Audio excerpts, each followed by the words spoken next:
உங்களுக்கு ஸோ இப்போ நம்ம கொல்லிமலையில் எங்கே வந்துட்டுருக்கோம் அப்படின்னு பார்த்தீங்கன்னா மாசிலா அருவிக்கு தான் போயிட்டுருக்கோம். ஸோ மாசிலா அருவி எப்படி இருக்குது அப்படின்ற எக்ஸ்பீரியன்ஸோட போவோம். ஸோ வாங்க மறக்காமல் லைக் ஷேர் சப்ஸ்கிரைப் எல்லாமே பண்ணிடுங்க. வாங்க வாங்க போகலாம்.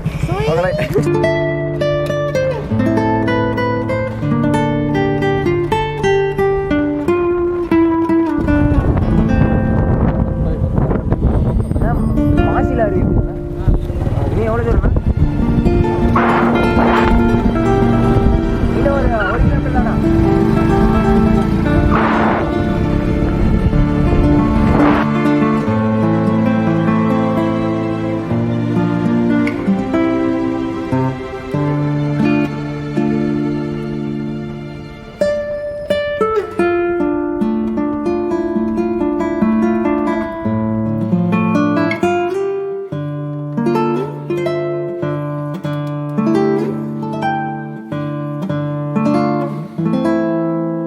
நம்ம மாசிலா அருவி வந்தோம். ஸோ மாசிலா அருவி வந்தால் கரெக்டாக என்ன ஆகிடுச்சுன்னா பார்த்தீங்கன்னா அன்டைம் ஆனால உள்ளே அலோவ் பண்ணல, டைம் ஆகிட்டனால.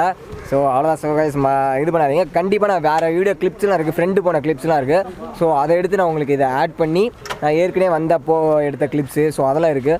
அந்த கிளிப்ஸ்லாம் நான் போட்டு உங்களுக்கு அதை ஆட் பண்ணிடுறேன். ஸோ பின்னாடி பார்த்தீங்கன்னா தெரியும் மாசிலா அருவி செம்மையாக இருக்குது. இப்படி பார்த்தீங்கன்னா பின்னாடி வயல் செம்மையாக இருக்குது. ஆனால் உள்ளே அலோவ் பண்ணல, அதே எனக்கு ஒரு கஷ்டமாக இருக்குது. ஸோ உங்களுக்கு எனக்கு போகணுன்னு இது இல்லை, ஆனால் உங்களுக்கு வந்து காட்ட முடியலன்ட்டு ஒரு கஷ்டமாக இருக்குது. சரி விடுங்க கைஸ், பார்ப்போம். பாருங்கள் இங்கே ஃபால்ஸ் பாருங்கள், இங்கே பாருங்க ஏதோ இந்த இடத்துல தான் ஃபால்ஸ் ஊற்றுது, செம்மையாக இருக்கும். ஸோ நெக்ஸ்ட் டைம் வந்தால் நம்ம கண்டிப்பாக போய் பார்ப்போம்.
வர வழியில் பார்த்தீங்கன்னா இந்த இடத்துல ஒரு சின்ன ஒரு ஆறு மாதிரி போணுச்சு.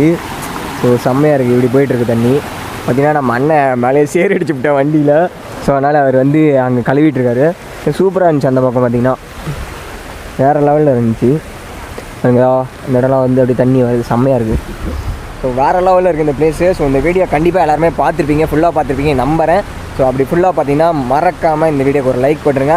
அது மட்டும் நம்ம சேனலுக்கு யாராவது சப்ஸ்கிரைப் பண்ணாமல் இருந்தீங்கன்னா கீழே ரெட் கலர் பட்டனை அழுத்தி சப்ஸ்கிரைப் பண்ணிக்கோங்க. Okay guys, bye. See you in the next video.